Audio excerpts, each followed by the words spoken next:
Imaginez un monde où l'horizon demeure intouché par l'agitation des siècles, et où les premiers rayons du soleil effleurent la terre comme la douce caresse des dieux. Où non seulement des villes, mais des mondes entiers naissent, où les pensées prennent forme et où le courage devient légende.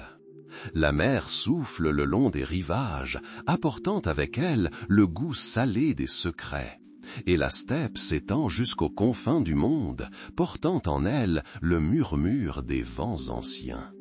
Dans cet espace infini, enveloppé par la nuit des temps, naquirent des forces qui allaient changer à jamais le cours de l'histoire. Comment deux origines si différentes et si puissantes ont-elles pu naître d'une même terre, d'un seul souffle ? Où se trouve la clé pour comprendre ce grand duel qui a déterminé le destin des nations pour les millénaires à venir ? Quelque part là, au carrefour d'anciennes routes, à l'ombre des oliviers, parmi les collines rocailleuses, un grand affrontement se préparait. L'air était empli d'un pressentiment de changement. Chaque pierre, chaque souffle de vent semblait annoncer l'avènement d'une ère où le banal céderait le pas à l'héroïque et où la lutte pour les idéaux deviendrait le sens de la vie. La terre, trempée de la sueur et du sang des premières générations, se préparait à devenir l'arène de bataille célébrée par les chants et les légendes. C'était l'aube de deux titans. Une aube qui allumerait qu'une lumière qui illuminerait non seulement la Hellas, mais le monde futur tout entier. C'est ici, sur cette terre bénie, où la mer se confond avec le ciel et où les montagnes touchent les étoiles, qu'est né ce que nous appelons aujourd'hui la civilisation. Un lieu où naissent les légendes, où chaque pierre porte le souvenir de hauts faits, et où chaque coucher de soleil promet un nouveau départ. C'est le début d'une histoire qui n'est pas encore écrite, mais qui se ressent déjà dans chaque souffle de vent, dans chaque bruit des vagues. Une histoire pleine de sagesse, de courage et de passion, une histoire qui a commencé avec l'avènement de deux grandes puissances. Quelque part là, au carrefour d'anciennes routes, à l'ombre des oliviers, parmi les collines rocailleuses, un grand affrontement se préparait. L'air était empli d'un pressentiment de changement. Chaque pierre, chaque souffle de vent semblait annoncer l'avènement d'une ère où le banal céderait le pas à l'héroïque, et où la lutte pour les idéaux deviendrait le sens de la vie. La terre, trempée de la sueur et du sang des premières générations, se préparait à devenir l'arène de bataille célébrée par les chants et les légendes. C'était l'aube de deux titans, une aube qui allumerait une lumière qui illuminerait non seulement la Hellas, mais le monde futur tout entier. C'est ici, sur cette terre bénie, où la mer se confond avec le ciel, et où les montagnes touchent les étoiles, qu'est né ce que nous appelons aujourd'hui la civilisation. Un lieu où naissent les légendes, où chaque pierre porte le souvenir de hauts faits, et où chaque coucher de soleil promet un nouveau départ.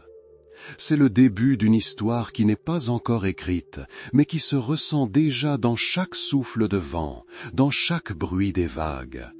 Une histoire pleine de sagesse, de courage et de passion. Une histoire qui a commencé avec l'avènement de deux grandes puissances. Arrêtons-nous maintenant devant les remparts de la cité qui s'est développée en Attique. Athènes.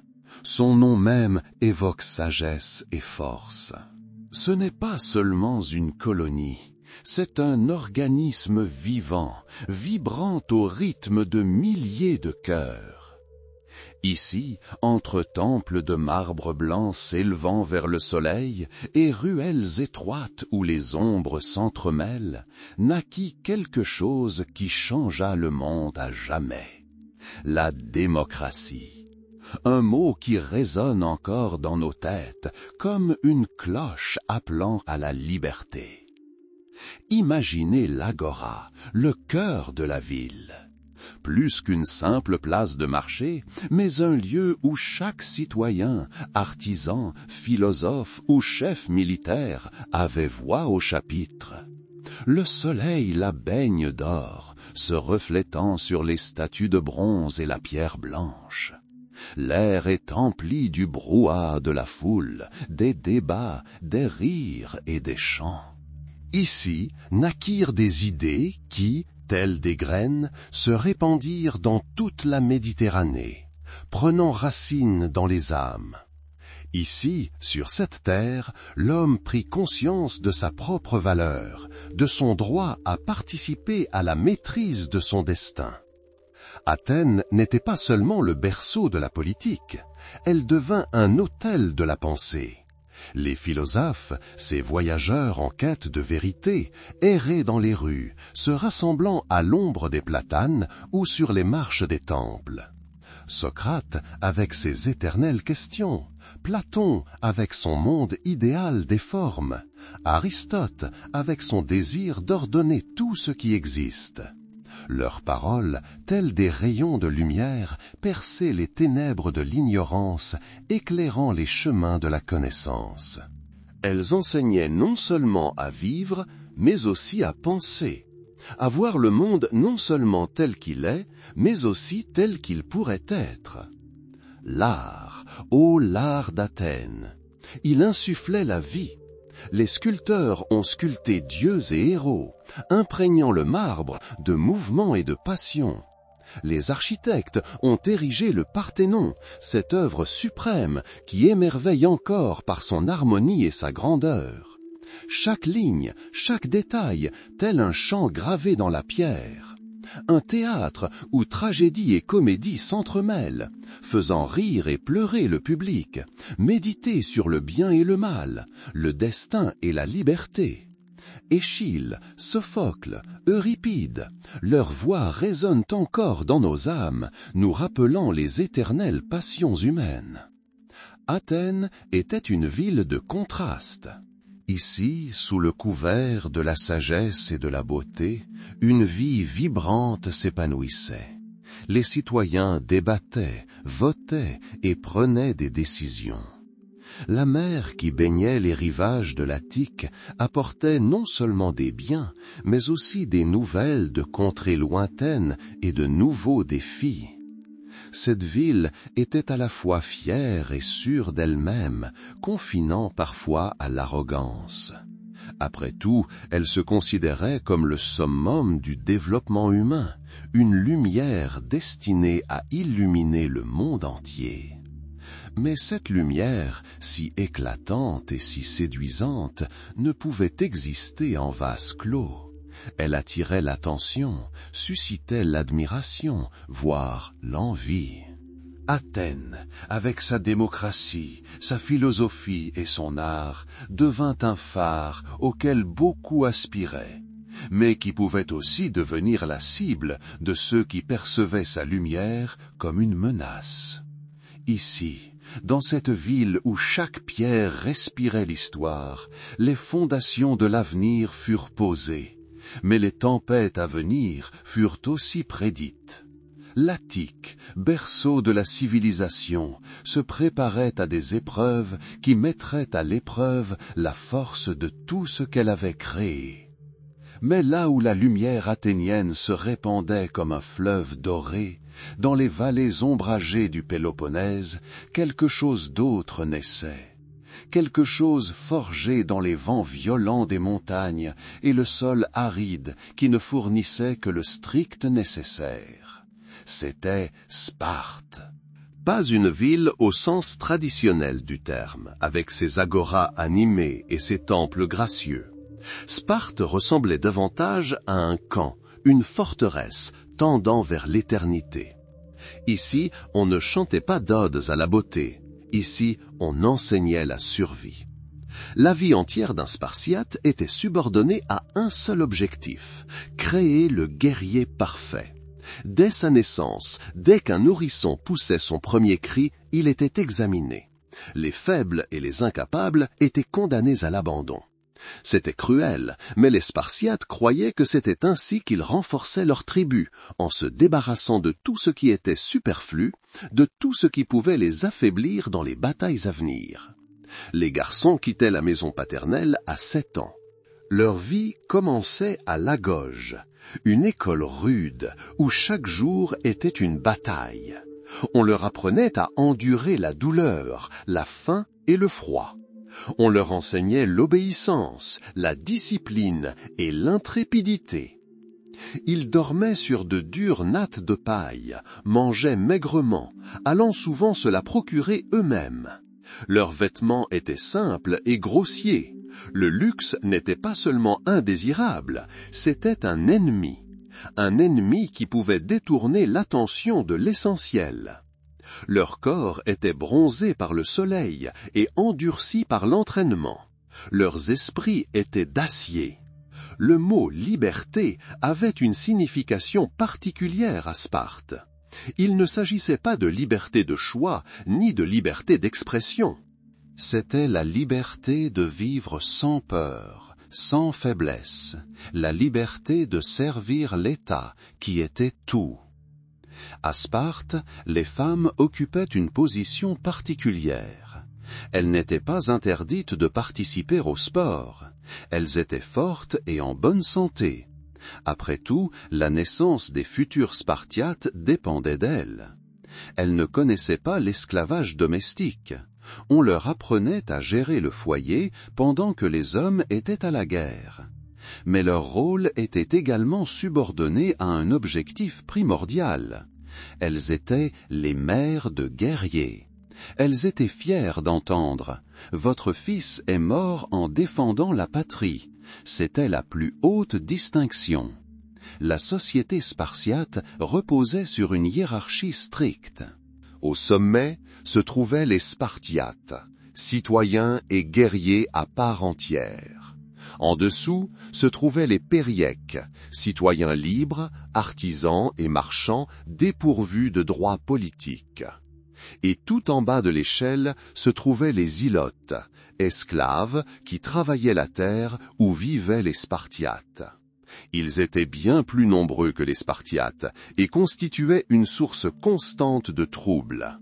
Les mesures les plus brutales étaient utilisées pour les maintenir dans le droit chemin. Une force de police secrète, les Cryptia, composée de jeunes Spartiates, menait des raids nocturnes contre les Ilotes, tuant les plus forts et les plus audacieux. La peur était une constante pour les Ilotes, et c'est elle qui sous-tendait tout le système spartiate. Chaque Spartiate faisait partie d'un mécanisme unique. Ambition, désir et sentiments personnels passaient au second plan, au profit du devoir envers l'État. Leur célèbre brièveté de langage, leur laconisme, était plus qu'un simple trait de caractère. C'était la preuve que les mots doivent être précis, aussi puissants qu'un coup de lance. Moins de mots, plus d'action. Mais derrière cette sévérité apparente, derrière cette discipline de fer, se cachait un secret qui inspirait l'admiration à certains et la crainte à d'autres. Les Spartiates ne bâtissaient pas de magnifiques édifices, ni ne créaient d'œuvres d'art qui traverseraient les siècles. Leur art était la vie même, le système lui-même. Leur idéal était une société parfaite, où chacun connaissait sa place et remplissait son rôle. Une société capable de résister à toute menace. C'était une société fondée sur la maîtrise de soi, sur le rejet de tout ce qui pouvait amollir l'esprit. Leur nourriture était simple, leurs vêtements grossiers, leur logement modeste. Pas d'excès, pas de luxe. Toutes les ressources étaient consacrées à l'armée, au maintien de l'ordre. Leur seul objectif était de maintenir leur domination et de défendre leurs frontières. Cependant, dans ce système rigide où chacun était un rouage d'une vaste machine, régnait aussi une forme d'harmonie. Une harmonie née de l'ordre, de la prévisibilité. Chacun savait ce qu'on attendait de lui, et chacun savait qu'on attendait la même chose des autres. Cela créait un sentiment de solidité, d'immuabilité. C'était précisément cette force intérieure, cet esprit guerrier, cette discipline de fer qui faisait de Sparte une force redoutable, une force capable de résister à n'importe quel ennemi, une force qui inspirait la peur. Dans le décor luxueux d'Athènes, avec sa philosophie et son art, Sparte semblait un autre monde, un monde où régnait l'ordre, où la force et le devoir régnaient. Un monde qui se préparait à son heure, à son épreuve. Et cette heure, curieusement, était destinée à venir à cause de cette même Athènes qui semblait si lointaine et si dissemblable. Deux mondes, deux idéaux, deux chemins qui étaient inévitablement destinés à se heurter. À l'ombre des montagnes, où le vent chantait ses chants rauques, une force se préparait à changer le cours de l'histoire. Une force qui ne recherchait pas la beauté, mais atteignait la perfection à sa manière. Une force qui se préparait à une bataille où se jouerait le sort du monde hellénique tout entier.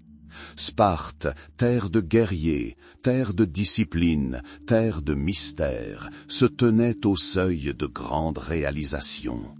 Et le monde entier s'immobilisait, anticipant les changements à venir. Un changement d'air approche, tel un souffle de vent à travers la steppe. Quelque part à l'est, au-delà des mers bleues et des montagnes lointaines, un empire gagnait en puissance, son ombre s'étendant du Nil à l'Indus. L'empire perse, royaume de rois où l'or coulait comme des fleuves et où les armées semblaient innombrables, telles des étoiles dans le ciel nocturne, tourna lentement son regard vers l'ouest, vers les petites mais fières cités grecques. C'était un État bâti sur le pouvoir, la soumission, sur des traditions anciennes. Ses dirigeants, assis sur des trônes d'ivoire, considéraient le monde comme leur propriété et les autres peuples comme leurs serviteurs. La Perse avait son propre ordre, son propre rythme majestueux. Les murmures des courtisans, le tintement de l'or, le claquement des sabots de milliers de chevaux courant sur les routes royales, tout cela créait un sentiment de puissance et d'immuabilité. Le grand roi, souverain de tous les pays, incarnait la volonté divine. Sa parole était loi, ses ordres destin. Mais cette immense et étincelante machine semblait ne connaître aucune limite à son ambition. Son appétit de pouvoir, de nouvelles terres, de nouvelles richesses grandissait d'année en année. Ainsi, cette vague, venue d'Est, atteignit les côtes de la Grèce. Les Grecs, fragmentés en de nombreuses cités-États, chacune dotée de ses propres lois, de ses propres dieux et de sa propre fierté, se trouvèrent confrontés à une menace sans précédent. L'Empire perse, uni sous le règne de Darius puis de son fils Xerxès, lança son invasion. Ce fut plus qu'une simple conquête, c'était le choc de deux mondes, de deux conceptions radicalement différentes de la vie, de la liberté et de la place de l'homme dans le monde. Les Perses apportèrent avec eux leur culture, leurs coutumes, leur foi. Ils voulaient que les Grecs s'inclinent, reconnaissent l'autorité du roi des rois et paient tribut. Mais les Grecs, même les plus petites et les plus pauvres cités-États, connaissaient la valeur de leur indépendance. Ils accordaient plus d'importance à leur liberté que tout. Ils étaient prêts à se battre pour chaque centimètre carré de territoire, pour chaque pierre de leur temple, pour le droit de décider de leur propre destin. Les premières étincelles de ce grand conflit éclatèrent en Asie mineure, où les cités grecques sous domination perse se révoltèrent. Athènes, n'ayant pas encore atteint son âge d'or, mais déjà fière de sa démocratie, soutint les rebelles. C'était une décision audacieuse, défiant le puissant roi. La Perse ne pouvait le tolérer. La vengeance était inévitable. Ainsi, des flottes de milliers de personnes et d'innombrables armées se dirigèrent vers l'ouest. L'air était empli d'anxiété. Le vent semblait murmurer des batailles imminentes. Les Grecs, habitués aux luttes intestines et aux escarmouches mesquines, virent soudain devant eux un ennemi capable de les dévorer tous. À cet instant, alors que l'ombre de la domination perse planait sur la Grèce, un événement stupéfiant se produisit. Les cités-États disparates, si souvent en conflit, commencèrent à s'unir.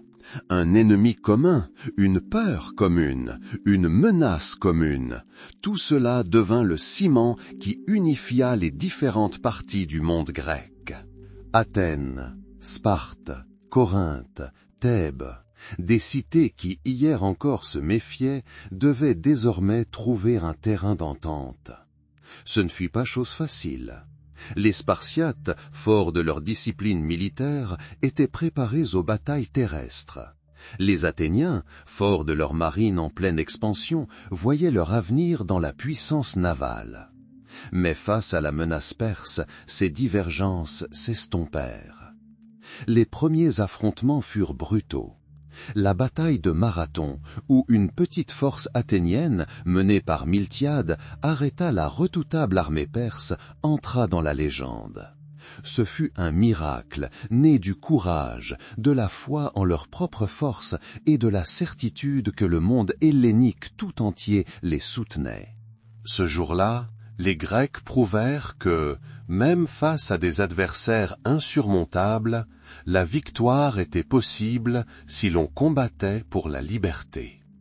Puis eut lieu la bataille des Thermopyles, où 300 Spartiates, sous le commandement du roi Léonidas et d'autres alliés, subirent le poids de toute l'armée perse. Ils combattirent jusqu'au dernier homme, devenant un symbole d'abnégation et d'héroïsme. Leur exploit, pleuré dans tout le monde hellénique, inspira de nouveaux combats. D'autres batailles suivirent.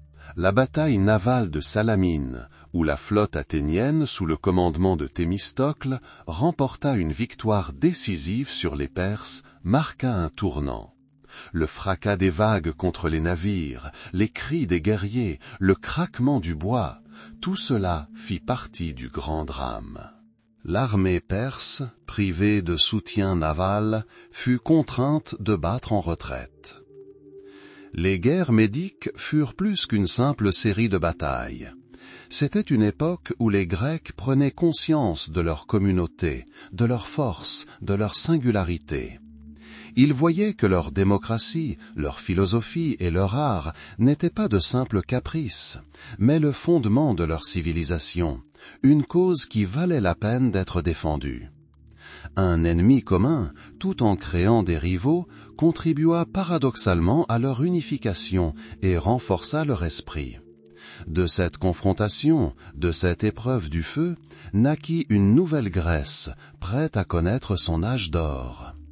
Un nouveau chapitre du monde antique s'ouvre à nous. Après le tonnerre des batailles, après que la menace perse se soit éloignée, Athènes, forgée au creuset de la lutte, entre dans son âge d'or.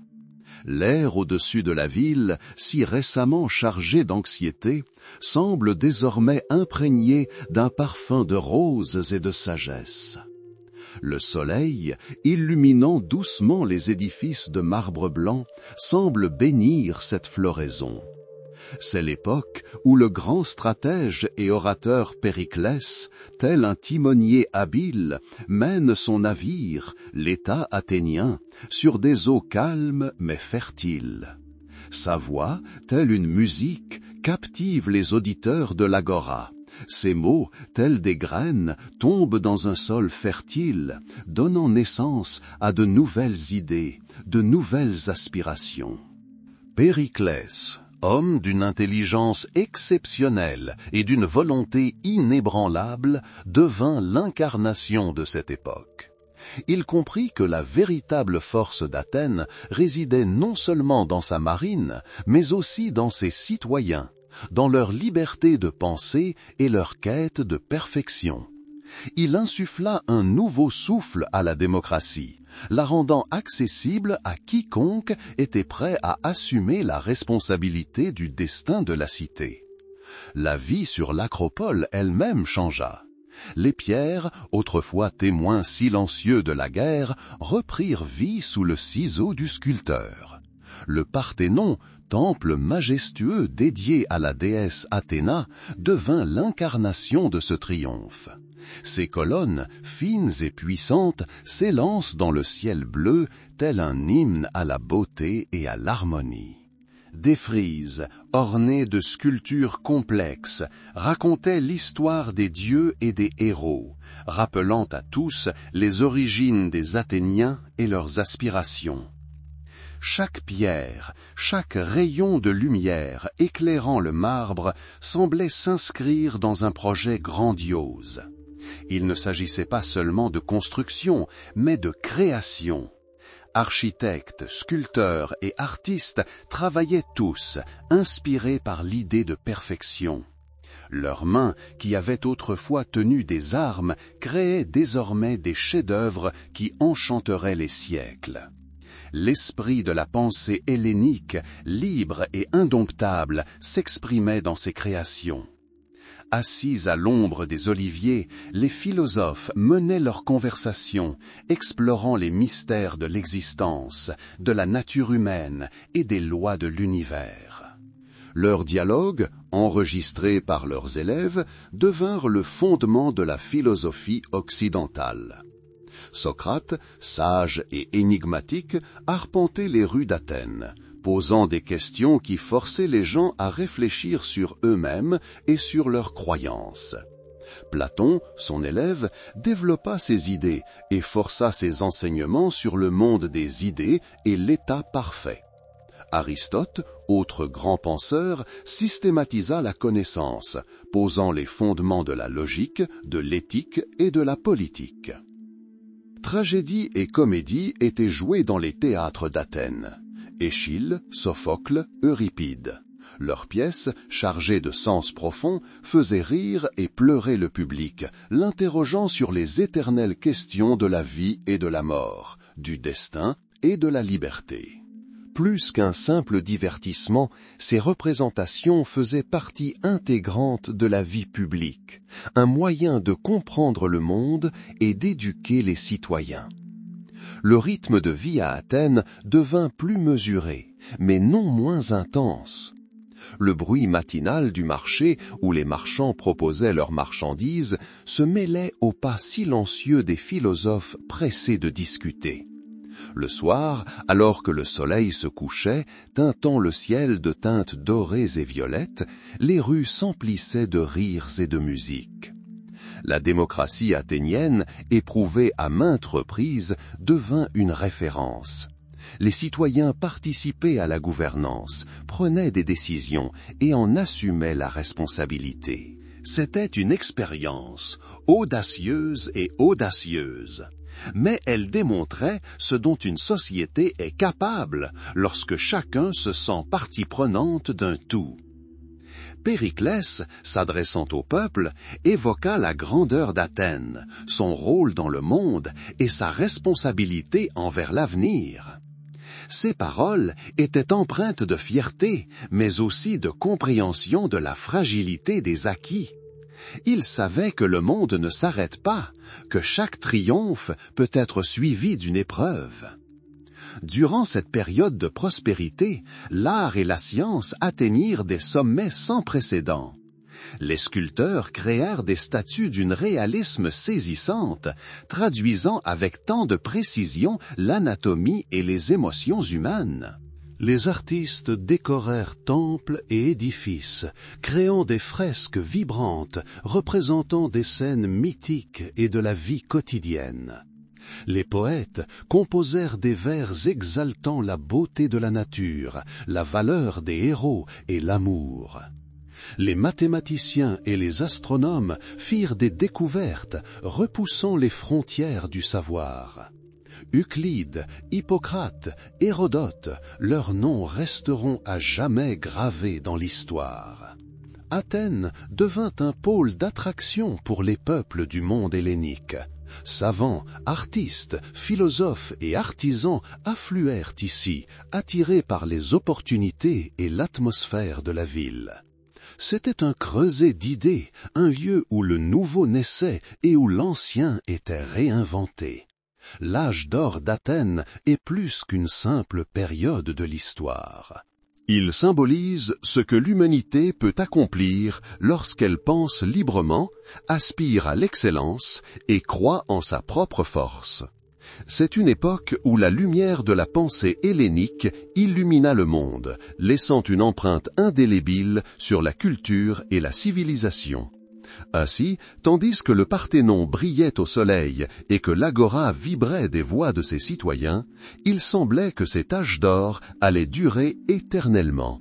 Ainsi, tandis que le Parthénon brillait sous les rayons du soleil et que l'agora bourdonnait des voix de ses citoyens, cet âge d'or semblait éternel.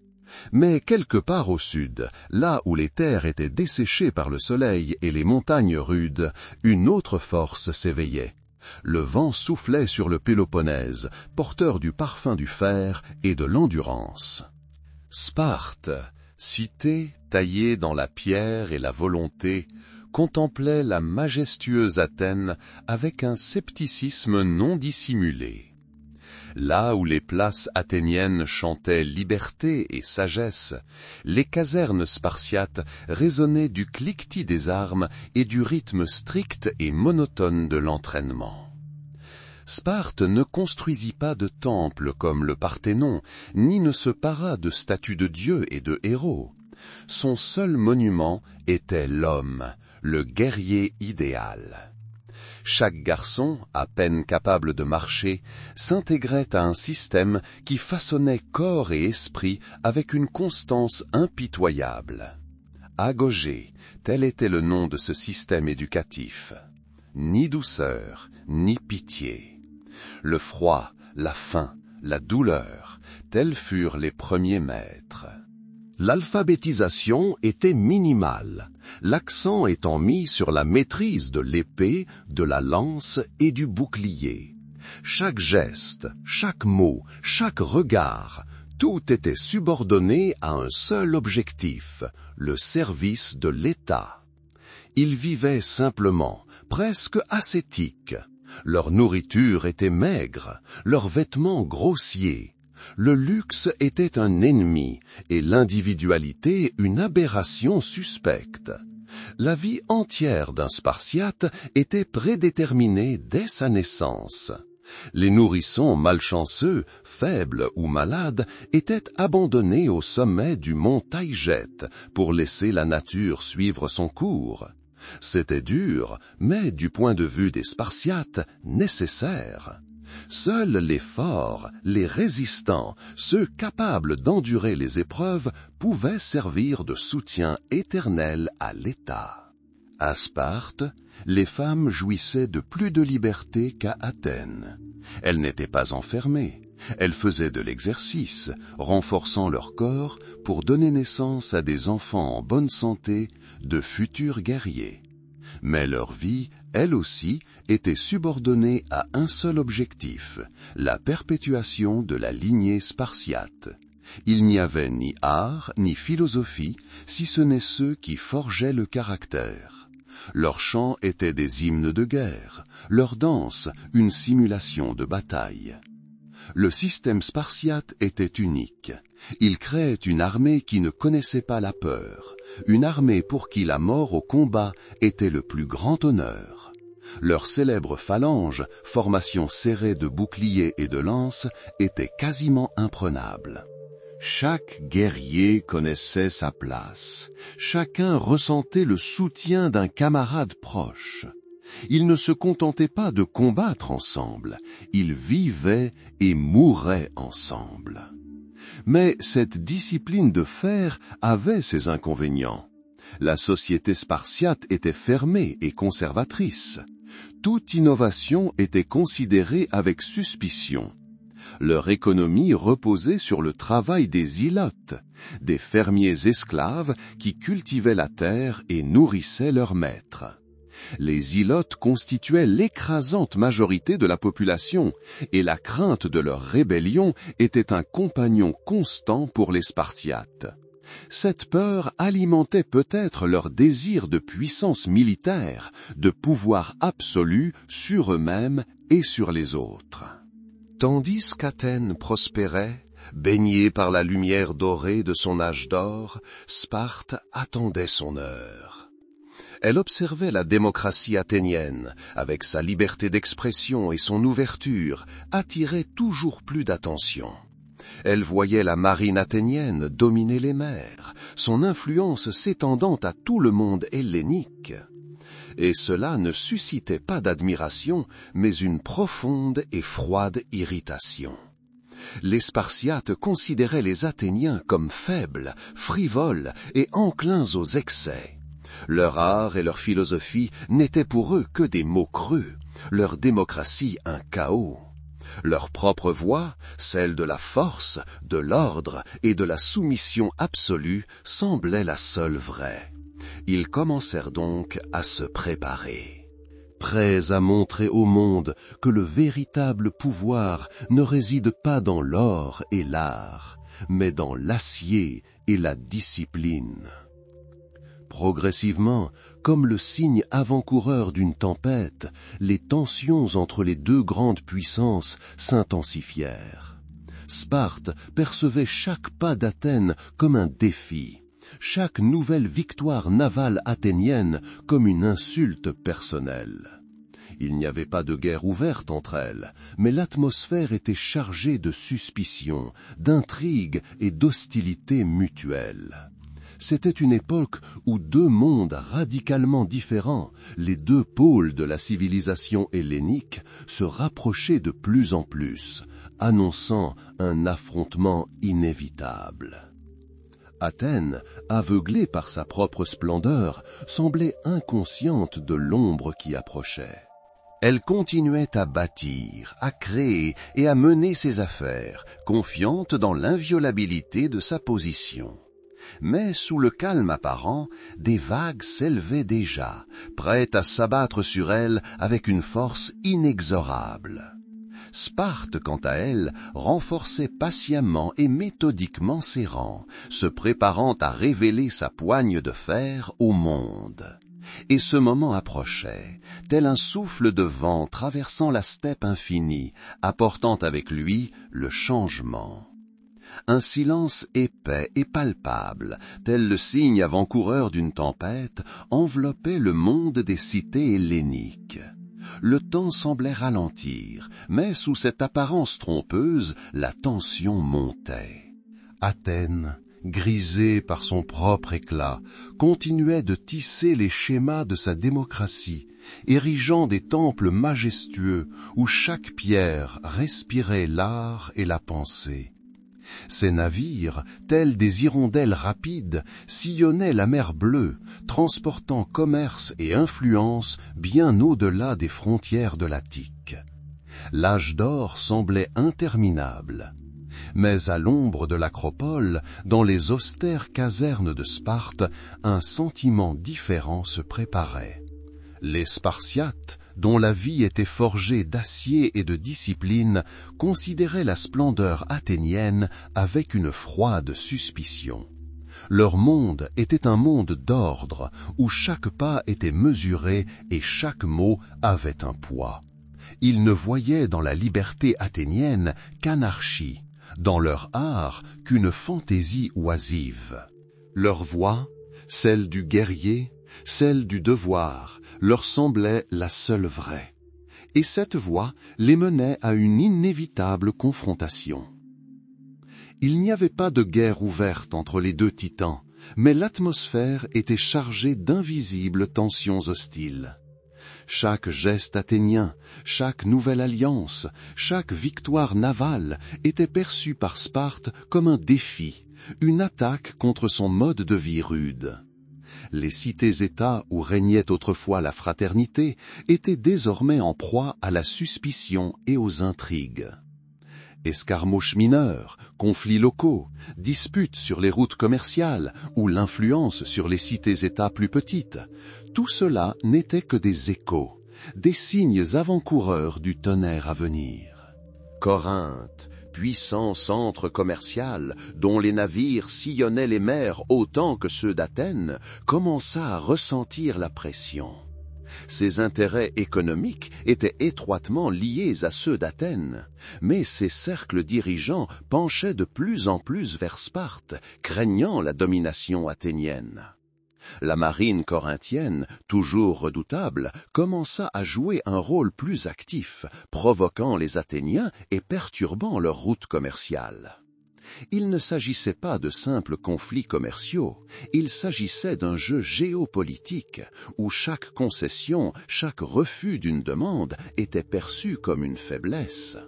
Loin de la mer, au cœur du Péloponnèse, la Messénie, autrefois conquise et asservie, reprenait son essor.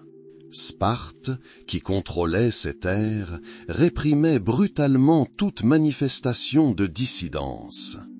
Mais la faim et l'injustice engendraient la colère, et celle-ci, telle une braise, attendait son heure. Des rumeurs de soulèvement et de rassemblement secret de Messéniens parvinrent à Athènes, et certains politiciens athéniens y virent l'occasion d'affaiblir Sparte et de soutenir les opprimés. Ce fut un nouveau fil conducteur dans le réseau complexe des tensions. Une raison de plus pour Sparte de considérer Athènes comme son ennemi. La Béotie, dont les terres fertiles bordaient l'Attique, avait toujours été déchirée par des conflits internes. Thèbes, sa capitale, cherchait périodiquement des alliances avec Athènes et Sparte, tentant de capitaliser sur leur rivalité.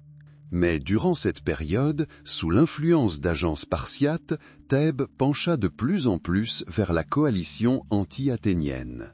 Ces hoplites, rompus à d'innombrables guerres intestines, constituaient une force redoutable, et leur défection à Sparte aurait pu modifier l'équilibre des forces. Athènes, pour sa part, ne resta pas les bras croisés. Ces diplomates, habiles et éloquents, parcoururent le monde hellénique, tentant de renforcer leurs alliances et d'obtenir le soutien de leurs alliés. Ils offrirent protection, privilèges commerciaux et partagèrent les fruits de leur âge d'or. Mais de nombreuses cités-États, notamment celles sous l'influence directe de Sparte, refusèrent les ouvertures athéniennes, craignant la colère spartiate. Des affrontements plus ouverts eurent également lieu. Des rébellions éclatèrent dans les îles de la mer Égée, dont le sort dépendait souvent de la suprématie navale. Des cités ayant autrefois fait partie de la Ligue de Délos cherchèrent à s'affranchir du contrôle athénien. Et Sparte, incapable de défier la marine athénienne sur mer, soutint ces rébellions avec ses forces terrestres, pénétrant dans les îles par de courtes traversées maritimes. Les gouverneurs athéniens, cherchant à réprimer ces rébellions, affrontèrent les forces alliées de Sparte, et ces escarmouches, bien que localisées, annoncèrent une guerre majeure. À cette époque, alors que le monde se figeait dans l'attente, l'art et la philosophie à Athènes poursuivaient leur essor. Les artistes créaient des chefs-d'œuvre. Les dramaturgistes mettaient en scène des tragédies où les héros affrontaient le destin. Et ces œuvres, curieusement, reflétaient la tension grandissante. Elles résonnaient de doute, de peur de l'inconnu et d'avertissement sur la fragilité du monde. Mais, aveuglés par leur propre grandeur, les Athéniens ne percevaient pas toujours la véritable profondeur de ces présages. Sparte, en revanche, devenait de plus en plus unie et résolue. Ses lois, son éducation et sa culture étaient axées sur la préparation à la guerre. Chaque Spartiate, grand comme petit, connaissait son rôle dans le conflit à venir. Leur société, telle une machine bien huilée, se préparait à l'éclatement de la guerre. Ainsi, entre ces deux pôles, Athènes la démocratique et Sparte l'oligarque, entre l'or et l'acier, entre la philosophie et la discipline, un conflit grandissait. Il ne s'agissait pas simplement d'une lutte de pouvoir, c'était l'affrontement de deux mondes, de deux idéologies, de deux voies de développement. Escarmouches mineures, manœuvres diplomatiques, guerres commerciales, tout cela n'était que les maillons d'une chaîne menant à l'inévitable. Le signe avant-coureur d'une tempête était palpable dans chaque bruissement, chaque murmure, chaque regard jeté par-delà la frontière. Le monde des cités-États helléniques s'immobilisait, respirant profondément l'air saturé du parfum du changement à venir. Et personne ne savait que ces changements auraient un prix aussi élevé. Le temps approchait où, sur les routes poussiéreuses de la Grèce, où chaque pierre portait le souvenir des batailles passées, deux grandes puissances s'affronteraient. Tels deux arbres gigantesques dont les racines remontaient à l'Antiquité, Athènes et Sparte se trouvaient au seuil d'un affrontement décisif. Le vent, qui jusque-là ne faisait que bruisser les oliveraies et faire voltiger les voiles des navires, annonçait désormais une tempête. L'air s'épaississait, imprégné du parfum du sel marin et de la poussière des plaines. Les mythes, qui vivaient depuis des siècles dans les chants des conteurs et sur les fresques des temples, allaient prendre chair et sang sur les champs de bataille. Athènes, baignée par le soleil et les brises marines, rayonnait à son âge d'or. Son acropole, s'élevant vers le ciel azur, n'était pas seulement une cité, mais un centre de pensée, d'art et de liberté. La démocratie, telle une fleur fragile, s'y épanouissait, accordant à chaque citoyen le droit de vote. Les philosophes, tels de sages jardiniers, cultivaient les graines de la raison. Et les dramaturges, tels d'habiles tisserands, tissaient les schémas des destinées humaines sur la scène du théâtre. Le Parthénon, le majestueux temple d'Athéna, symbolisait cette floraison, où chaque pierre, chaque colonne évoquait l'harmonie et la perfection. Ici, à l'ombre des portiques de marbre, résonnaient les débats sur la justice, la nature de l'existence et la place de l'homme dans l'univers. Les Athéniens croyaient au pouvoir de leur esprit, à l'invincibilité de leur marine et à leur droit de diriger le monde hellénique tout entier. Leurs navires, rapides et gracieux, sillonnaient les mers, apportant commerce, culture et, bien sûr, puissance. Mais tout près, caché dans les profondeurs du Péloponnèse, se dressait Sparte. Non pas une cité, mais une forteresse spirituelle, forgée de fer et de discipline. Ses habitants, les Lacédémoniens, étaient formés dès l'enfance à l'art de la guerre. Chaque garçon, après une éducation difficile, devenait un guerrier, prêt à donner sa vie pour sa patrie. Leur société était comme un bouclier monolithique, où chaque citoyen était un rouage d'un mécanisme unique conçu pour maintenir l'ordre et le pouvoir. Les Spartiates ne connaissaient ni luxe ni excès. Leur vie était subordonnée au devoir, à l'honneur et à l'exécution impeccable des ordres. Ils méprisaient le raffinement des Athéniens, le considérant comme une faiblesse. Leur force résidait dans l'unité, l'endurance et une volonté indomptable. Leurs phalanges, murailles fermées de boucliers et de lances, étaient une force redoutable devant laquelle leurs ennemis tremblaient. Les guerres médiques, qui avaient autrefois uni les Grecs face à un ennemi commun, n'étaient plus qu'un lointain écho. La menace commune avait disparu, remplacée par une méfiance mutuelle, qui se transforma en rivalité ouverte. Athènes, devenue chef de file de la Ligue de Délos, rassembla autour d'elle de nombreuses cités-États, les transformant en son propre domaine. L'or provenant des terres alliées, qui affluait dans le trésor, alimenta les ambitions des Athéniens, leur permettant de construire de nouveaux temples, de nouveaux navires et de nouvelles murailles.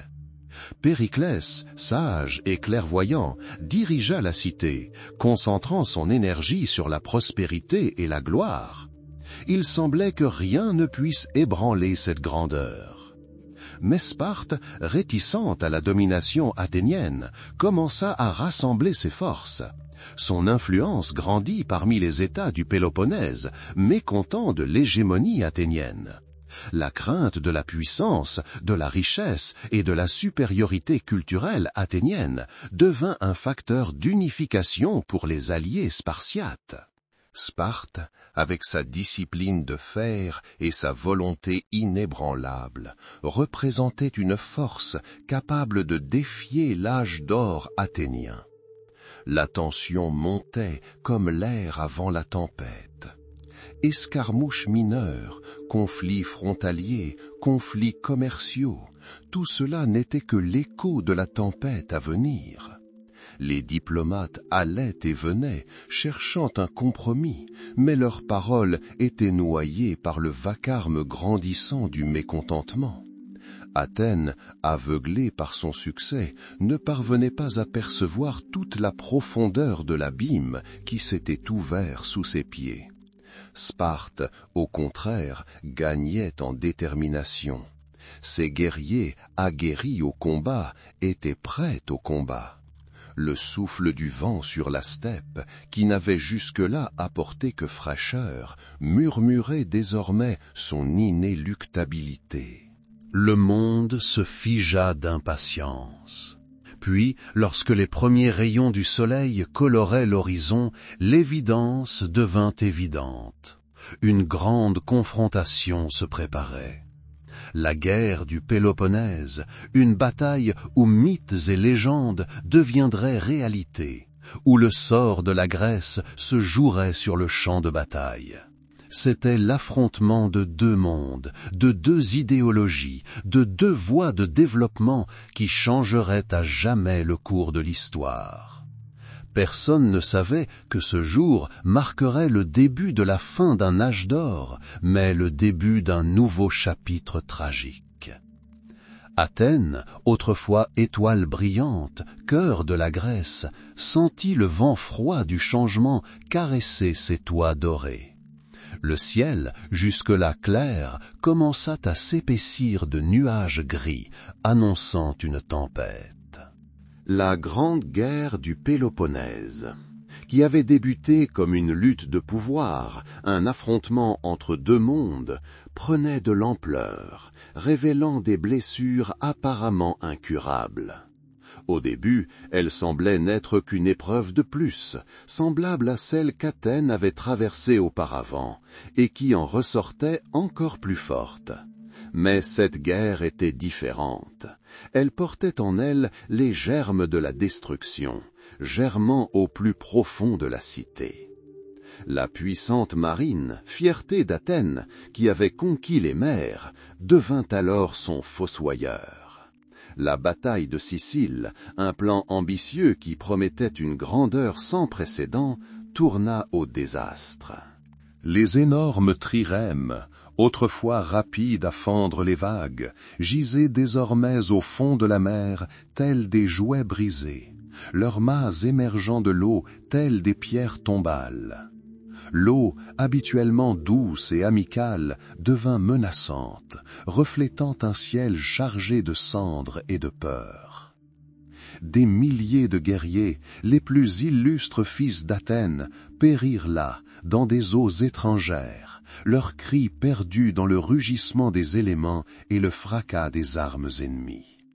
Ce fut plus qu'une simple bataille perdue. Ce fut un bain de sang qui vida la cité de sa force et de sa confiance. Comme par un coup du sort, alors qu'Athènes pleurait ses fils, un autre fléau s'abattit sur la cité, la peste.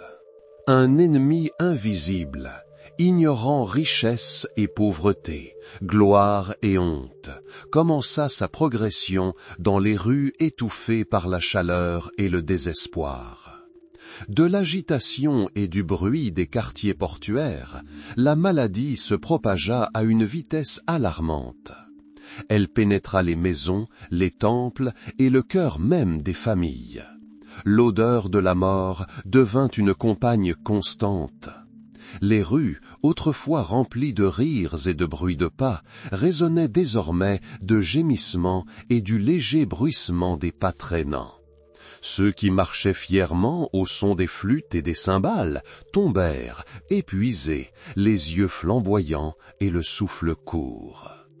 Ni la médecine, ni la prière ne pouvaient l'arrêter. La mort était devenue partie intégrante du quotidien. Le médecin qui avait soigné les rois hier gisait aujourd'hui sur son lit, perdu dans l'oubli. Un père regardait son fils mourir, impuissant. Des amis qui s'étaient jurés fidélité éternelle s'évitaient désormais, craignant la contagion. L'atmosphère de la ville avait changé.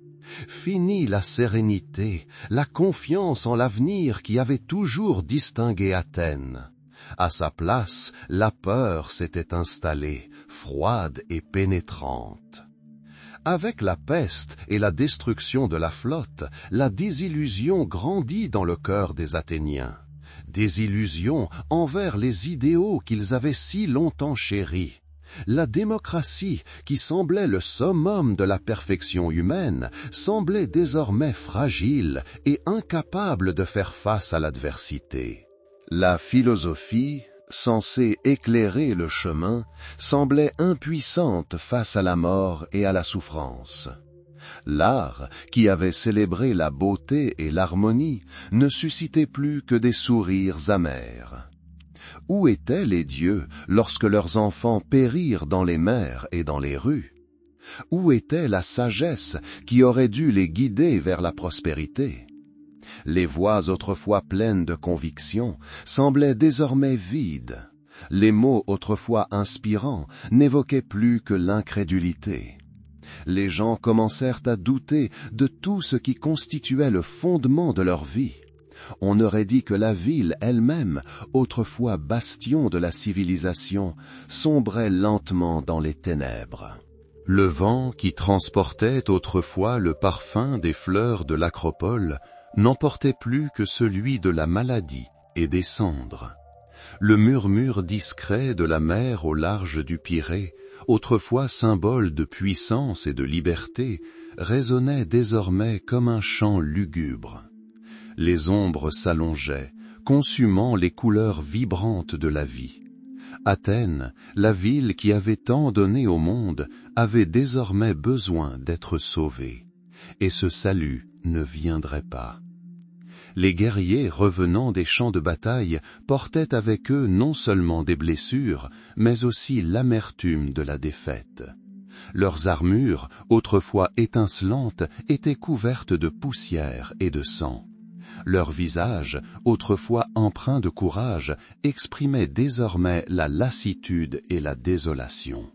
Ils virent leurs camarades tomber, leurs rêves brisés, et cela laissa une marque indélébile dans leurs âmes. Les maisons autrefois remplies de rires et de musique étaient désormais vides ou plongées dans le silence. Les femmes qui attendaient leurs maris et leurs fils les pleuraient, leurs larmes se mêlant à la poussière des routes. Les enfants qui jouaient autrefois sur les places étaient maintenant assis aux fenêtres, les yeux emplis de peur et de confusion. Même le Parthénon, symbole éternel de la gloire athénienne, semblait contempler tout cela avec tristesse. Ces colonnes de marbre dominant la cité servaient désormais non seulement de témoignage de grandeur, mais aussi de reproches silencieux. Les dieux représentés sur ces frises semblaient distants et indifférents aux souffrances des mortels. Athènes, autrefois un phare brillant guidant les autres nations, perdait désormais sa lumière. Les conflits internes, alimentés par le désespoir et la peur, affaiblissaient encore davantage la cité. Les soldats, las de la guerre, perdaient foi en leurs idéaux. Les citoyens, endeuillés, perdaient foi en la justice.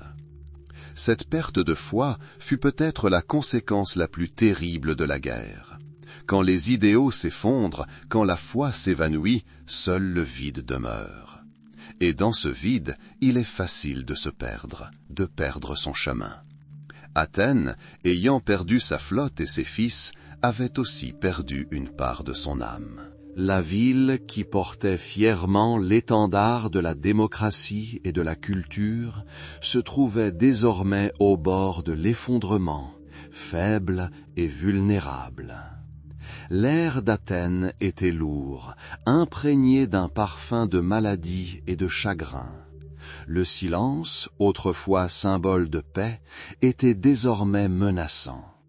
Tout s'était figé devant une tempête déjà passée, ne laissant derrière elle que cendres et douleur. On aurait dit que l'âge d'or avait bel et bien pris fin, et qu'une longue et sombre nuit nous attendait. Mais même dans les moments les plus sombres, l'histoire se souvient. Et le souvenir de la grandeur, du déclin, des luttes, cela aussi fait partie de notre héritage. Le silence qui enveloppait les places athéniennes autrefois animées était troublant.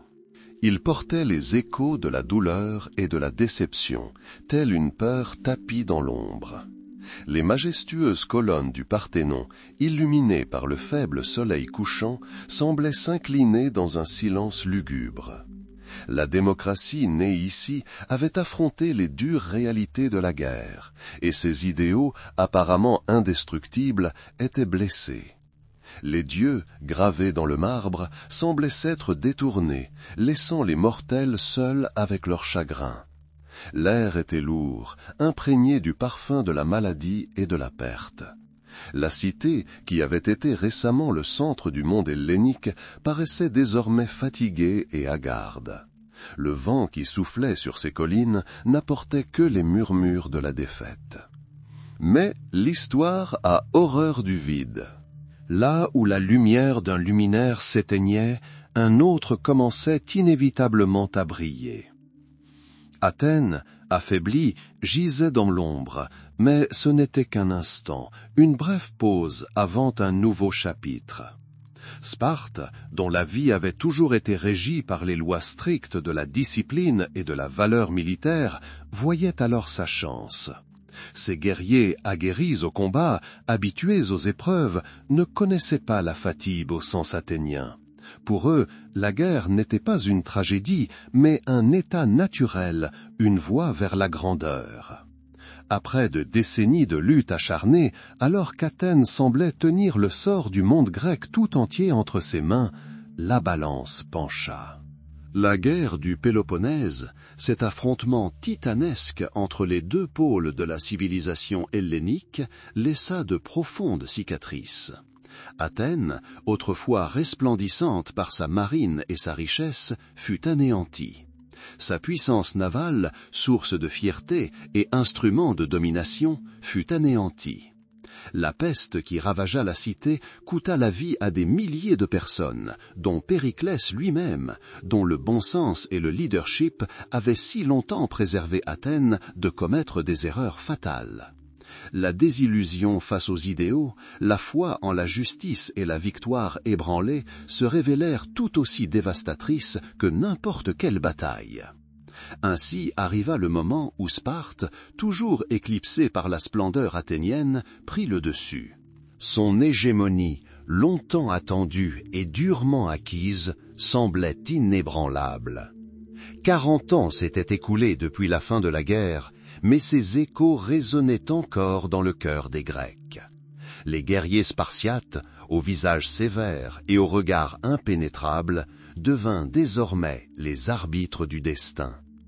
Les cités qui s'étaient autrefois fièrement dressées sous la bannière d'Athènes observaient maintenant avec inquiétude les garnisons spartiates qui apparaissaient partout. Mais ce triomphe fut de courte durée, fragile comme la glace sur l'eau de source. Le système spartiate, fondé sur la discipline et la répression, n'offrait rien d'autre qu'un ordre fondé sur la peur. Ses lois étaient dures, sa société insulaire. L'esprit guerrier qu'il avait soutenu si longtemps se révéla incapable de gouverner le monde en temps de paix. Les Spartiates étaient maîtres de la guerre, mais pas de la diplomatie. Ils savaient conquérir, mais ils ignoraient la création. Leur hégémonie ne reposait pas sur l'attraction, mais sur la force. Le mécontentement grandissait dans les cités soumises à Sparte. Athènes, malgré sa défaite, demeurait un symbole de liberté de pensée et d'épanouissement culturel. Leurs idées, leur art et leur philosophie survivaient, perçant le voile de la puissance spartiate. Dans toute la Grèce, les rumeurs de la grandeur passée d'Athènes et d'une démocratie qui donnait la parole à chaque citoyen se répandaient. Le système spartiate, par essence, était l'antithèse de ce qu'il avait conquis. Il n'offrait ni inspiration, ni nouveaux horizons. Son règne ressemblait à un hiver long et rigoureux, où la nature gèle sans pour autant mourir. Les guerriers dont la vie était vouée au combat se révélèrent mal préparés au rôle de bâtisseurs. Leurs méthodes, efficaces sur le champ de bataille, devinrent intolérables en temps de paix. Dans les cités où les arts et les sciences avaient autrefois prospéré, une atmosphère de méfiance régnait désormais. Le commerce ralentit et les communications devinrent prudentes. Chaque pas, chaque mot pouvait être interprété comme un défi. Les gouverneurs spartiates nommés pour gouverner les cités-États conquises étaient souvent impolis et impatients, méconnaissant les subtilités de la vie locale. Ils introduisirent l'ordre, mais cet ordre était froid et impitoyable. Le système spartiate lui-même, si efficace dans un climat de guerre constante, commença à craquer sous le poids de la nouvelle situation. Les ilotes, ces fermiers opprimés qui constituaient l'épine dorsale de l'économie spartiate, ressentirent l'affaiblissement du contrôle spartiate et commencèrent à rêver de liberté. Les efforts, ces surveillants dont le pouvoir avait été immense, se trouvèrent désormais confrontés à la nécessité de gouverner non seulement leurs concitoyens, mais des nations entières. La tension monta comme l'eau devant un barrage. L'hégémonie de Sparte, qui avait débuté comme un triomphe, devenait un fardeau. Elle exigeait un contrôle et une répression constante, ce qui vidait les ressources et la force de Sparte. L'esprit guerrier, autrefois leur arme la plus puissante, devenait désormais un handicap. Au lieu de chercher de nouvelles voies de développement, les Spartiates s'accrochaient à l'ordre ancien, craignant le changement. C'était une époque où le monde semblait figé par l'attente. Le silence qui enveloppait l'adresse n'était pas calme, mais une attente tendue. Sparte, savourant son bref instant de domination, ne vit pas l'abîme se creuser sous ses pieds. Sa victoire, acquise au prix d'un si lourd tribut, ne fut que le prélude à de nouveaux bouleversements. Dans les villes qui avaient autrefois admiré la culture athénienne, une nouvelle génération grandissait, n'ayant jamais connu le luxe de l'âge d'Ov, mais se souvenant de son humiliation. Leur cœur était empli de ressentiment et du désir de reconquérir leur liberté perdue. La discipline spartiate, destinée à assurer l'ordre, ne fit qu'intensifier ce désir de changement. Le soleil, perçant les nuages, illuminait des champs autrefois baignés de sang, désormais envahis par l'herbe. Le vent faisait bruisser les feuilles des arbres, comme pour raconter d'anciens récits de gloire et de chute. L'histoire, comme toujours, continuait d'avancer, malgré les tentatives pour l'arrêter. L'hégémonie spartiate, cet éclatant mais bref instant de triomphe, portait en elle le germe de sa propre destruction. Sa fragilité était évidente pour ceux qui voyaient au-delà, qui sentaient le souffle du changement. Athènes, bien que vaincue, a survécu dans les mémoires et les idées. Son héritage, invisible mais puissant, a atteint les confins de la Grèce. Sparte, en revanche, malgré sa force sur le moment, s'est révélée incapable de s'adapter à un monde en mutation. Son règne était comparable à une tentative de retenir l'eau dans une passoire. La tension montait. De petites escarmouches, jusque-là insignifiantes, prenaient désormais une nouvelle dimension. Chaque soulèvement, chaque rébellion annonçait une tempête. Les dirigeants spartiates, imprégnés de leur tradition, ne remarquaient pas que la paix leur échappait. Ils ne voyaient que des ennemis à écraser, mais pas les nouvelles forces qui gagnaient en puissance. L'histoire de Sparte, comme celle d'Athènes, fut empreinte de grandeur et de tragédie. Mais au moment même où une puissance semblait avoir atteint son apogée, une autre commençait son chemin. Le silence qui enveloppa la Grèce après la guerre du Péloponnèse ne fut qu'une accalmie avant une nouvelle confrontation encore plus grande. Sparte, ayant conquis son hégémonie, se retrouva prisonnière de sa propre puissance, incapable d'avancer, incapable de comprendre que l'heure du changement était inexorable. Son triomphe ne fut qu'un sursis, une brève interruption dans le ballet éternel de l'histoire. Et quelque part dans l'ombre, de nouvelles forces mûrissaient déjà, prêtes à défier l'ordre établi. La guerre du Péloponnèse laissa de profondes cicatrices sur le corps de la Grèce. Sparte, après sa victoire, se trouva dans une situation étrange. Sa discipline de fer, si efficace sur le champ de bataille, était incapable de gouverner les cités-États disparates. Chaque cité-État, sentant la faiblesse de l'hégémon, commença à se replier sur elle-même. Athènes, humiliée mais non brisée, observait depuis l'ombre. Leur heure n'était pas encore venue, mais les germes de la Renaissance germaient déjà. Les cités, épuisées par la guerre, cherchaient un nouveau soutien, un nouveau sens. C'est à ce moment qu'un nouvel acteur apparut sur la scène historique. Du nord, de terre jusque-là considérée comme la périphérie du monde grec, une puissance inattendue s'avançait, la Macédoine. Un pays dont la culture et les traditions différaient de la sophistication des cités-États du Sud. Mais ses dirigeants, hommes ambitieux et à la volonté de faire, savaient saisir l'opportunité là où d'autres ne voyaient que le chaos. Philippe II, roi de Macédoine, était un homme dont le nom allait bientôt résonner dans toute la Grèce. Il n'était pas grec au même titre que les Athéniens ou les Spartiates, mais c'était un brillant stratège et homme politique. Il savait exploiter les faiblesses de ses ennemis, unissant des tribus disparates sous sa bannière. Thèbes, l'une des cités-États autrefois les plus importantes, tenta de combler le vide laissé vacant. Elle se considérait comme de nouveaux dirigeants capables de restaurer sa gloire passée. Après leur victoire sur Sparte à Leuctre, les Thébains avaient, pendant un temps, véritablement dominé le monde grec. Leurs généraux, Épaminondas et Pélopidas, étaient brillants, mais leurs succès furent temporaires. Thèbes, comme Sparte, était une cité-État aux traditions fortes, mais manquant de flexibilité. Leur puissance fut momentanée, mais leur hégémonie fut aussi fragile que celle de Sparte. Philippe de Macédoine observait ces jeux avec une prudence prudente. Il n'était pas pressé. Il renforça son armée, l'entraîna à de nouvelles tactiques, empruntant les meilleures tactiques à ses voisins.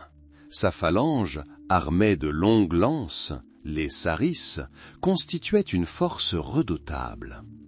Ils comprenaient qu'une Grèce désunie, affaiblie par des décennies de guerre, serait une proie facile. Il exploita habilement les tensions entre les cités-États, proposant des alliances, promettant protection, puis, le moment venu, frappa. Le système de police, fondement de la civilisation grecque, commença à se fissurer. L'idée d'une cité-État autonome, qui avait donné naissance à tant de grandes idées et de réalisations, se révéla incapable de résister au pouvoir centralisé. Les citoyens, habitués à l'indépendance, avaient du mal à accepter l'autorité d'un dirigeant extérieur. Mais le déclin économique, les guerres incessantes et les conflits internes rendirent cette indépendance de plus en plus illusoire. Les gens se lassèrent du chaos.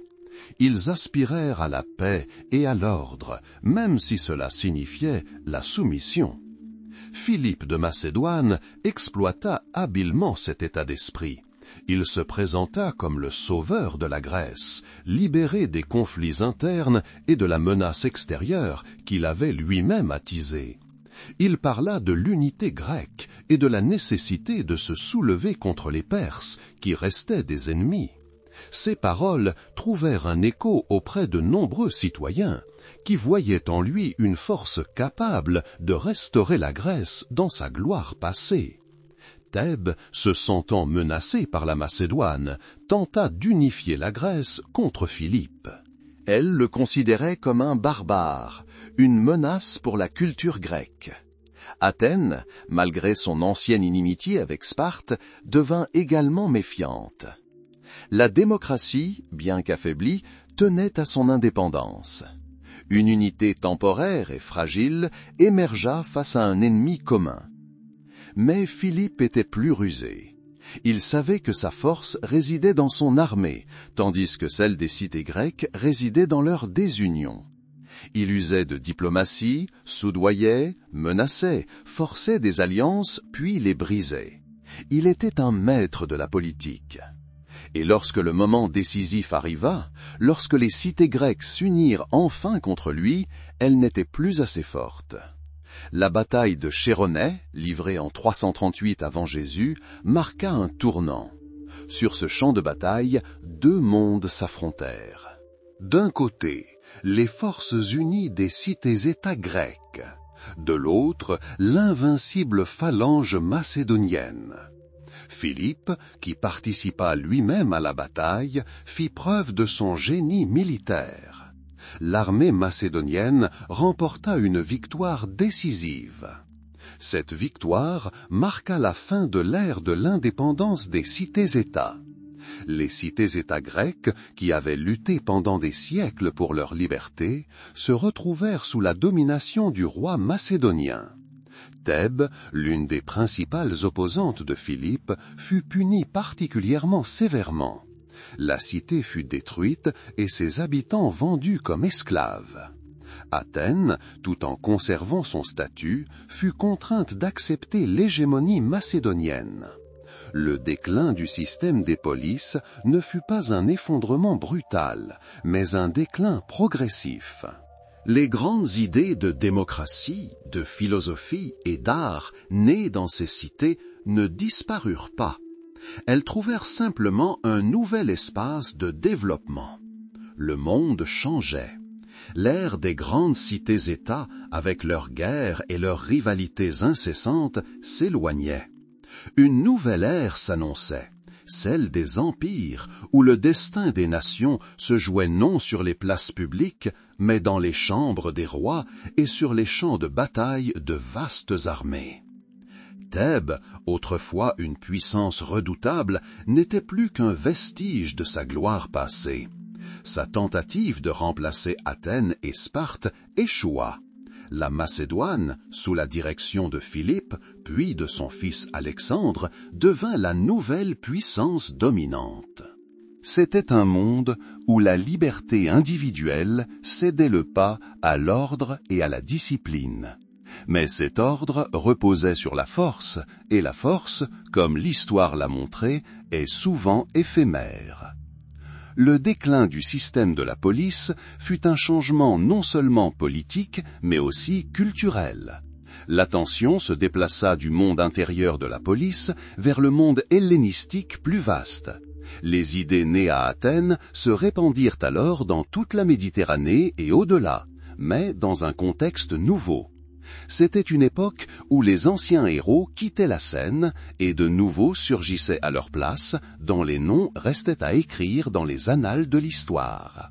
Un nouveau chapitre s'ouvrait, où les frontières entre les peuples s'estompaient, et où la culture grecque, mêlée aux traditions orientales, donnait naissance à quelque chose de totalement nouveau.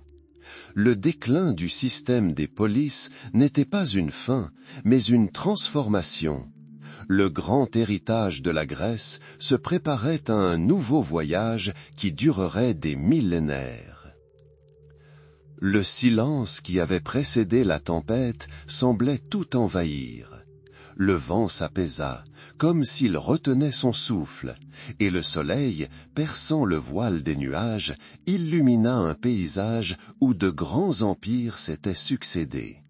Le temps, qui jusqu'alors s'écoulait lentement, comme les eaux d'un étang stagnant, prenait désormais de l'ampleur.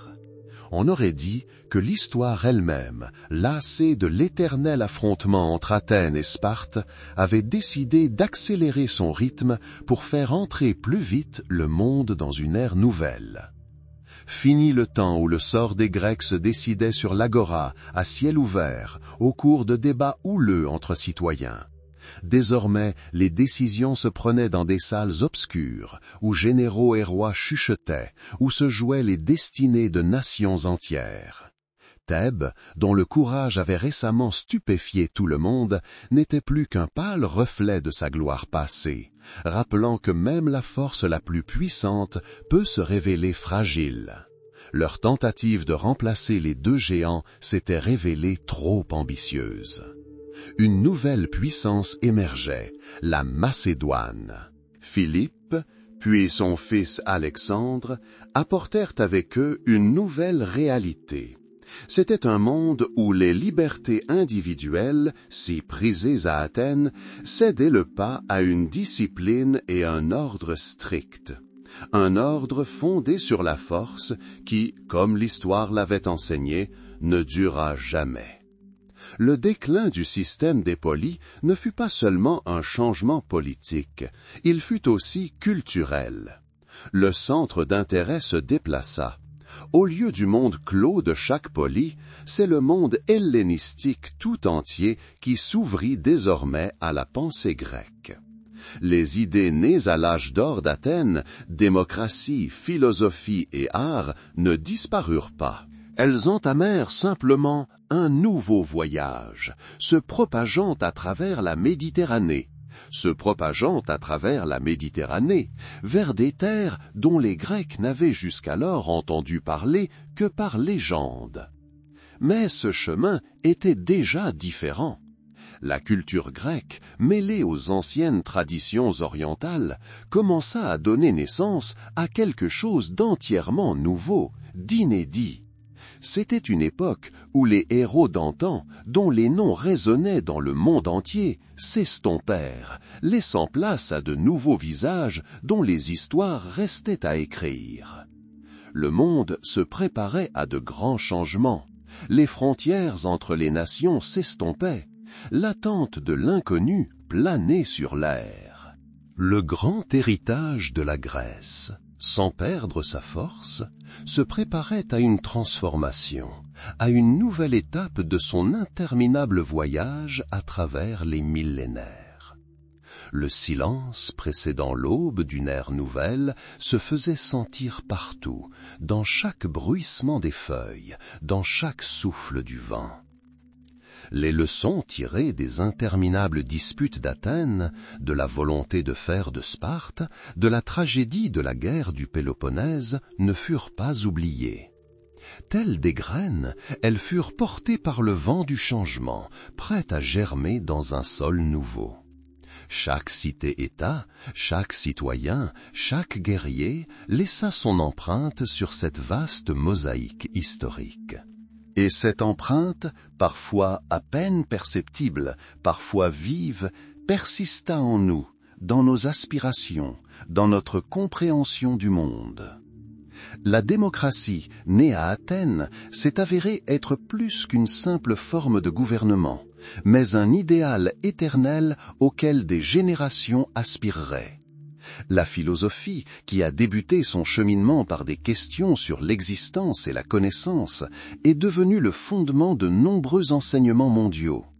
L'art, qui a atteint des sommets sans précédent en Grèce, a continué d'inspirer artistes et sculpteurs au fil des siècles. Il ne s'agissait pas simplement des réalisations des anciens, ce sont des dons qu'ils ont laissés à l'humanité entière. La discipline spartiate, sa capacité à placer le devoir au-dessus de tout, trouvait un écho auprès de ceux qui valorisaient l'ordre et la force d'âme. Même son aspiration à une société idéale, bien que jamais pleinement réalisée, servit de sujet de réflexion et d'expérimentation. Ces contrastes, ces oppositions, si vivement révélées dans le duel entre les deux grandes cités-États, ne firent que souligner la nature multiforme de la nature humaine et la quête incessante d'une voie meilleure. Des guerres autrefois interminables étaient désormais perçues comme des leçons cruelles mais nécessaires. Les guerres gréco-perses, qui unirent des cités-États disparates face à un ennemi commun, démontrèrent le pouvoir de l'unité. La guerre du Péloponnèse, qui divisa la Grèce, démontra le pouvoir destructeur des conflits internes. Chaque conflit, chaque victoire, comme chaque défaite, laissa une profonde empreinte dans la mémoire collective. Même si le système de la police commençait à décliner, son esprit ne disparut pas. Il se transforma, s'adapta et prit de nouvelles formes. Des idées autrefois réservées à un petit groupe de citoyens devinrent désormais la propriété du monde entier. La période hellénistique, qui débuta par de grandes conquêtes, fut une période de diffusion de la culture grecque, mais aussi de son enrichissement. Sagesse orientale, coutumes africaines, tout cela se mêla à l'héritage grec, donnant naissance à de nouveaux mouvements philosophiques, de nouvelles formes d'art et de nouvelles sciences. À chaque pas, à chaque découverte, on percevait les échos du passé. Dans la quête de justice, dans la quête de vérité, dans le désir de créer une société harmonieuse, tout cela portait le grand héritage des Grecs anciens. Ils nous ont laissé non seulement les ruines de temples et de statues majestueuses, mais, plus important encore, les germes d'idées qui continuent de croître et de se développer. C'était une époque où l'ordre ancien s'effondrait, mais à sa place naissait quelque chose de nouveau, porteur des échos d'époques révolues. Le silence qui enveloppait le monde n'était pas une fin, mais un signe avant-coureur. Un signe avant-coureur de nouveaux changements, de nouvelles découvertes, d'une nouvelle histoire poursuivant son mouvement sans fin, portant en elle la sagesse des siècles. Et cette sagesse, tel un fil invisible, nous reliait à ceux qui vécurent il y a des milliers d'années, nous rappelant que nous faisons tous partie d'un flux unique et continu du temps. Le déclin de deux grands mondes, Athènes et Sparte, semblait marquer la fin d'une époque, mais en réalité, ce n'était que le début. L'aube d'une ère nouvelle, où leur héritage, leurs idées et leurs leçons perdurèrent, inspirant et guidant l'humanité. Elles devinrent le fondement sur lequel de nouvelles civilisations, de nouvelles idées et de nouvelles aspirations furent bâties. Le silence qui précède toujours les grands changements enveloppait désormais le monde. Mais ce n'était pas un silence vide, mais un silence empli d'anticipation. anticipation de ce que l'avenir apporterait, et de la résonance des échos du passé dans un monde nouveau et inconnu. Le temps reprit sa marche rapide, emportant avec lui seulement de la poussière, mais préservant pour l'éternité les brillantes étincelles de la sagesse. Un vent charriant la poussière des siècles murmure sur les ruines. Là où se dressaient autrefois de majestueuses acropoles et d'imposantes casernes, seules des ombres dansent désormais sous les rayons du soleil couchant. Deux mondes, si différents et pourtant si liés, ont laissé derrière eux bien plus que des pierres et des légendes. Cet héritage est un fil ténu qui traverse la trame du temps, nous reliant au passé. Athènes, berceau de la démocratie et de la philosophie, s'est éteinte comme une flamme de bougie avant l'heure. Son acropole, autrefois resplendissante de marbre sous le généreux ciel hellénique, est aujourd'hui recouverte de siècles de poussière. Le Parthénon, symbole de sagesse et de beauté, se dresse tel un fantôme de sa gloire passée. Des flots de touristes, les uns après les autres, tentent de saisir l'esprit de Périclès, d'entendre l'écho des débats de Socrate et de saisir l'éclat des yeux de Phidias. Mais l'écho s'estompe et l'éclat s'estompe. Les idéaux nés ici, liberté de penser, soif de savoir, quête d'harmonie, perdurent, mais dans un monde différent, plus complexe. Leur lumière s'est dissipée, s'inscrivant dans la conscience collective, influençant invisiblement nos notions de justice et de beauté. Sparte, forteresse militaire, incarnation de la discipline et de la force, a également disparu de l'histoire. Ces murs de fer, autrefois redoutables pour ses ennemis, sont depuis longtemps tombés en poussière. Le foyer où les guerriers étaient forgés, où les enfants apprenaient l'obéissance et le sacrifice, est désormais vide. Mais l'esprit de Sparte, sa volonté inflexible, son dévouement au devoir, sa compréhension de la valeur de l'ordre, tout cela perdure. Non pas dans des déclarations grandiloquentes, mais dans une fermeté tranquille, dans la volonté de défendre ce qui est cher, dans la capacité à prendre des décisions difficiles. Le modèle de société spartiate, si éloigné de nos valeurs modernes, a néanmoins marqué de son empreinte l'importance de la structure, de la maîtrise de soi et de la responsabilité collective. Que reste-t-il de ces deux titans dont le duel a façonné le cours de l'histoire? Une contradiction persiste et hante l'humanité. Le désir athénien de liberté et d'expression personnelle, opposé à la discipline et à l'ordre spartiate. L'aspiration aux idéaux et à la beauté, opposée au pragmatisme et à la force. Ces deux forces, mêlées dans une danse éternelle, façonnent notre monde. Nous recherchons l'harmonie comme les Athéniens, mais valorisons la stabilité comme les Spartiates. Nous avons soif de connaissance et de découverte de soi, mais comprenons la nécessité des règles et des limites. Le déclin de ces mondes n'était pas une fin, mais une transformation. Leurs idées, leurs erreurs, leurs triomphes, tout cela fait partie de notre passé commun. Nous y voyons le reflet de nos propres aspirations et faiblesses. Dans notre quête de démocratie, nous nous souvenons d'Athènes. Dans notre désir d'ordre, de Sparte. Mais nous nous souvenons aussi de la fragilité des idéaux, du prix du pouvoir et de l'inévitabilité du changement. La guerre du Péloponnèse, un grand conflit, laissa de profondes cicatrices. La destruction de la flotte athénienne, les épidémies dévastatrices, la désillusion envers les dieux et les hommes, autant d'amères leçons. L'hégémonie spartiate, bref moment de triomphe, démontra la facilité avec laquelle le pouvoir peut corrompre et la fragilité d'une domination fondée sur la peur. Thèbes, puis la Macédoine, Alexandre, de nouvelles puissances succédèrent aux anciennes, mais les fondations posées par Athènes et Sparte demeurèrent. Les images du coucher de soleil que nous voyons aujourd'hui ne sont pas seulement celles d'un jour qui s'éteint. Elles sont une métaphore des époques qui passent, symbole d'achèvement, mais aussi annonciatrice d'une aube nouvelle. Le vent qui souffle sur la steppe charrie non seulement de la poussière, mais aussi les graines de l'avenir.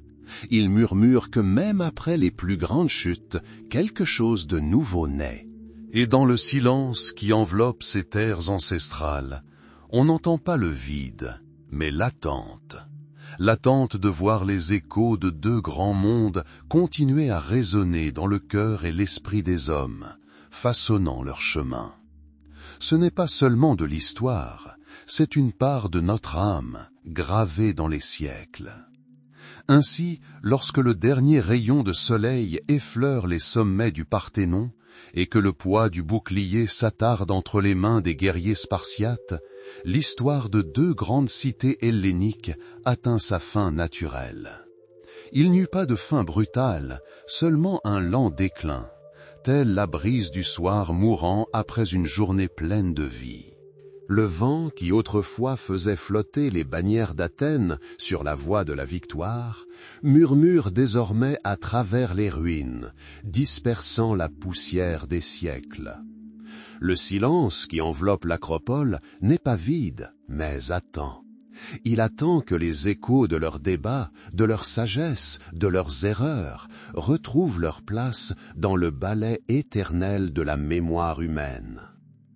Le duel entre Athènes et Sparte, né de l'affrontement de deux visions du monde et de deux voies de développement, ne s'est pas achevé avec la chute de l'une ou l'essor de l'autre. Il a évolué vers un autre niveau, s'intégrant à notre compréhension du monde. Nous entendons des échos du langage athénien dans les discussions sur la liberté et la justice. Nous percevons des échos de la force d'âme spartiate lorsque nous cherchons du soutien dans les moments difficiles. Leurs passions, leurs espoirs, leurs tragédies, tout cela n'est pas enfoui sous les pierres des murs antiques, mais perdure dans nos propres aspirations et nos doutes. Ces cités, nées des sables de l'Attique et des montagnes du Péloponnèse, ont offert au monde bien plus que des monuments architecturaux ou des stratégies militaires. Elles nous ont légué un héritage d'idées qui continue de façonner notre pensée. La démocratie, née sur l'agora athénienne, poursuit son chemin, évoluant sans perdre son élan originel. L'art, qui a atteint son apogée durant l'âge d'or d'Athènes, inspire encore aujourd'hui, nous rappelant la beauté et l'harmonie auxquelles aspire l'âme humaine. L'esprit guerrier de Sparte, sa discipline et son dévouement au devoir continu d'inspirer le respect, nous rappelant la volonté et le sacrifice. Mais en même temps, nous nous souvenons de la fragilité de leur grandeur.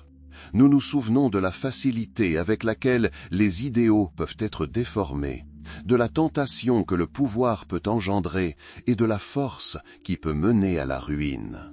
La peste qui a dévasté Athènes et la cruauté qui a accompagné le règne spartiate ne sont pas que des pages d'histoire, mais des avertissements qui résonnent à travers les millénaires. Elles nous rappellent que même les civilisations les plus brillantes sont sujettes à des épreuves, et que le chemin vers l'harmonie exige non seulement l'aspiration, mais aussi la sagesse, non seulement la force, mais aussi la compassion.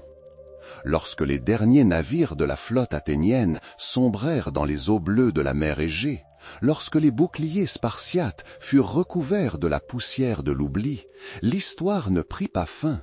Elle prit simplement un autre rythme.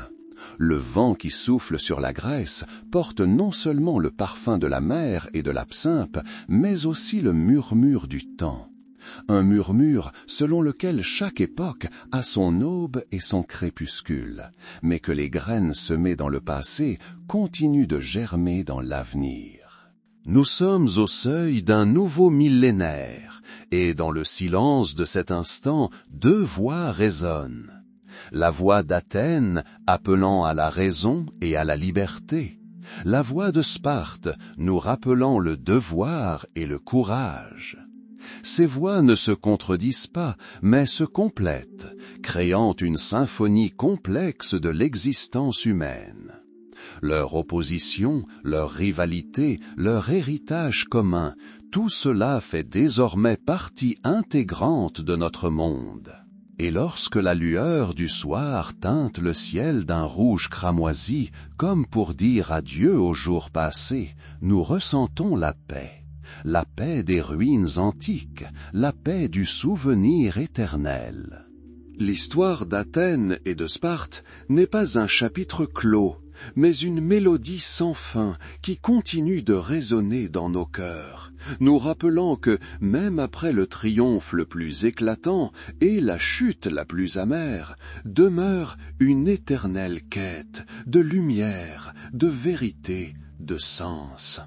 Leur duel, devenu mythe, est devenu une source d'inspiration, un miroir où nous nous reflétons.